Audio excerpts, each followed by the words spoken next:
नमस्कार दोस्तों, स्वागत है आपका हमारे चैनल पर, जहां हम आपको सरल भाषा में बिजनेस की महत्वपूर्ण जानकारी देते हैं।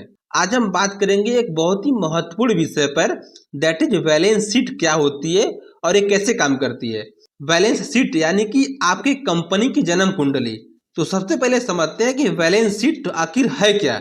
बैलेंस शीट एक फाइनेंशियल स्टेटमेंट है जो किसी कंपनी के एसेट्स यानी संपत्ति, लायबिलिटीज यानी देनदारियां और इक्विटी यानी स्वामित्व पूंजी को दिखाती है। एक किसी भी बिजनेस की फाइनेंशियल कंडीशन को दर्शाती है। दोस्तों, बैलेंस शीट बिल्कुल एक बस के समान होती है। बस आपको एक जगह से दूसरी जगह पहुंचा देती है और बैलेंस शीट अगले साल के लाइन आइटम को पिछले साल से आने वाले साल तक ले जाती है। एक उदाहरण में अगर बताऊं तो इन्वेंटरी, पिछले साल की क्लोजिंग इन्वेंटरी जो है वो अगले साल की ओपनिंग इन्वेंटरी बनती है। बैलेंस शीट को आप एक स्नैपशॉट की तरह समझ सकते हैं जो किसी भी कंपनी या बिजनेस के फाइनेंशियल कंडीशन को दर्शाती है। दोस्तों, बैलेंस शीट को तीन मुख्य भागों में बांटा जाता है। पहला है एसेट्स। अब एसेट्स वो संसाधन है जिनसे भविष्य में लाभ की उम्मीद होती है। इनमें फिक्स्ड एसेट्स जैसे मशीनरी, बिल्डिंग्स, लैंड्स और करेंट एसेट्स जैसे कैश, इन्वेंट्री, अकाउंट रिसीवेबल शामिल होते हैं। और दूसरा है लायबिलिटीज। लायबिलिटीज वो राशियां होती है जो कंपनी को किसी न किसी रूप में चुकानी होती है। इसमें account payable, current tax, employ salary, loans, bonds payable शामिल होते हैं। लास्ट है इक्विटी। एक कंपनी के मालिक या शेयर होल्डर का हिस्सा होता है। इसे आप इस तरह समझ सकते हैं कि एसेट्स में से लायबिलिटीज को घटाने के बाद जो बचे वो इक्विटी होती है। इसे नेट वर्थ भी कहा जाता है। अब समझते हैं कि बैलेंस शीट कैसे बनती है। दोस्तों, बैलेंस शीट बनाते समय कुछ स्टेप्स होते हैं। सबसे पहले आप अपनी कंपनी की सभी एसेट्स को लिस्ट करें।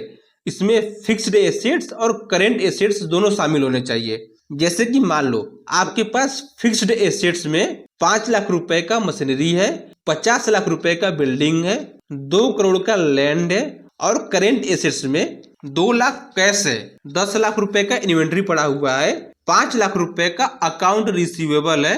तो इस प्रकार आपकी टोटल एसेट्स हो गई 2 करोड़ 72 लाख रुपए। इसके बाद सभी लायबिलिटीज को लिस्ट करें, चाहे वो शॉर्ट टर्म लायबिलिटीज हो या लॉन्ग टर्म लायबिलिटीज। जैसे कि मान लो आपके शॉर्ट टर्म लायबिलिटीज में अकाउंट पेएबल है 5 लाख रुपए, करेंट टैक्स है 2 लाख रुपए, एम्प्लॉय का सैलरी है 3 लाख रुपए और लॉन्ग टर्म लायबिलिटीज में आपने 15 लाख रुपए का लोन ले रखा है, 5 लाख रुपए आपको बॉन्ड पे करना है। तो इस प्रकार आपकी टोटल लायबिलिटीज हो गई 30 लाख रुपए। इसके बाद इक्विटी निकालें। इक्विटी निकालने के लिए आप अपने टोटल एसेट्स में से टोटल लायबिलिटीज को घटाए।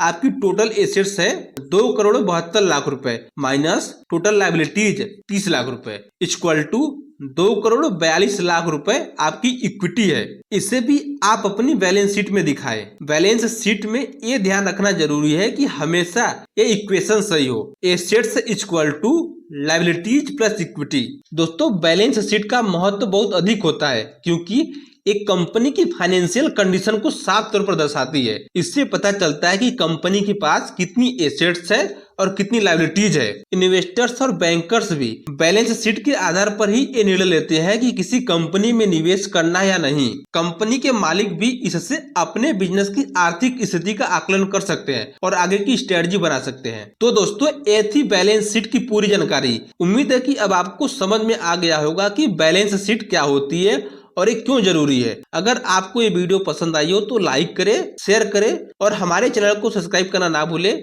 नीचे कमेंट सेक्शन में हमें बताएं कि आप और किन फाइनेंशियल टॉपिक्स पर वीडियो देखना चाहते हैं। फिर मिलेंगे एक नए वीडियो के साथ, तब तक के लिए धन्यवाद।